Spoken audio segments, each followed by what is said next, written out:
ऐं वज़ीर आला सिंध का ऐं DG रेंजर्स का सिंध का मुतालबो था कयूं त असांखे इंसाफ़ खपे।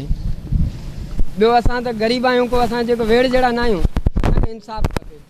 हिन SHO इहो राशि SHO जेको यूनिस खटक आहे इनखे फौरी मुअतल कयो वञे, वर्दी लाथी वञे, मुअतल बि छा सस्पेंड कयो वञे। हिन जेकी दहशतगर्दी कई आहे न नौजवान सां, हिन जी वर्दी लाथी वञे, हिनखे फांसी ॾिनी वञे।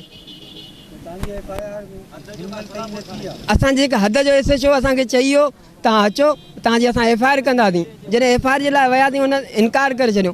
तक़रीबन असांखे 5 घंटा विहारियईं। 5 घंटा विहारे असांखे जेको आहे तो असां उथी आयासीं। असां पोइ वकील सां रुजू कयो आहे। वकील चयो तव्हां जेको आहे तो ॿी ॻाल्हि छॾे ॾियो, असां कोर्ट में हलंदासीं। असां हाणे कोशिशि इहा आहे त असां पंहिंजो मलीर कोर्ट सां राब्तो कंदासीं। असांखे अधु उहा थी लॻे, मलीर कोर्ट सां राब्तो करे असां इंशाल्लाह केस उते कंदासीं। असांखे पूरी उमेद आहे इंशाल्लाह शहीद जो खून रायगा न वेंदो। असां रायगा वञण बि न ॾींदासीं। असां कोर्टनि ताईं वेंदासीं। असां भले सुप्रीम कोर्ट ताईं वञिणो पियो वेंदासीं।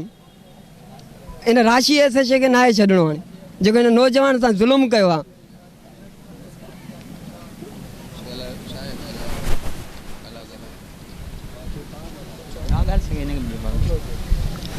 अरे शहीद फैसल लबड़े जो असां इंसाफ़ घुरण आया हूँ तो इन वीचारे के जुमे जी नमाज़ था ज़बरदस्ती घसीटियो वियो आहे, रुमाल गिचीअ में विझी करे जी। त उतां बेदर्दी सां उनखे पहिरीं जंगनि में फ़ैर कया विया। उन खां अलावा वरी उनखे बेदर्दी सां मोबाइल में उछले करे रस्ते ते उनखे मारियो वियो आहे। न तशदीद कई आहे न छा। त फैसल बुड़ो आहे या ताजू खे त असां नथा सुञाणियूं। महिमानी ते आयल हुयो ग़रीब, त हुन सां इंसाफ़ कयो वञे। असां इहो अपील करण आया आहियूं। असां ग़रीब आहियूं। त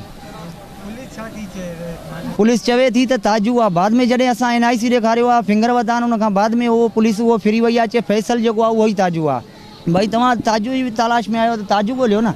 या तंहिंखां हुकूमत खां केरु पुछा करण वारो न आहे। तव्हां ज़ख़्मी कयो, तव्हां खणी वञो, तसदीद कयो केरु आहे केरु न आहे, ठीकु आहे। उन खां अलावा बि तव्हां रस्ते ते उनखे बेदर्दी सां मारे पोइ था वञो त असां ताजू आहे हुन ते FIR कढो था। जॾहिं ख़बर पई आहे हाणे असां FIR कढण लाइ वञूं था, एक्शन नथो खयो वञे। असां इहा अपील कयूं था त असां एक्शन खणो, असांखे इंसाफ़ मिले, हिनखे मुअतल कयो वञे, सज़ा मिले।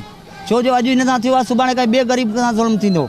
बेदर्दी ईअं न आहे कभी जीअं हे था कनि, ईअं त अवाम बि नथो करे जीअं मतिलबु हे असांजा हुकुमरान आहिनि, हे असां ईअं हलाईंदा पाकिस्तान खे। असां इंसाफ़ लाइ आहियूं, इंसाफ़ खपे।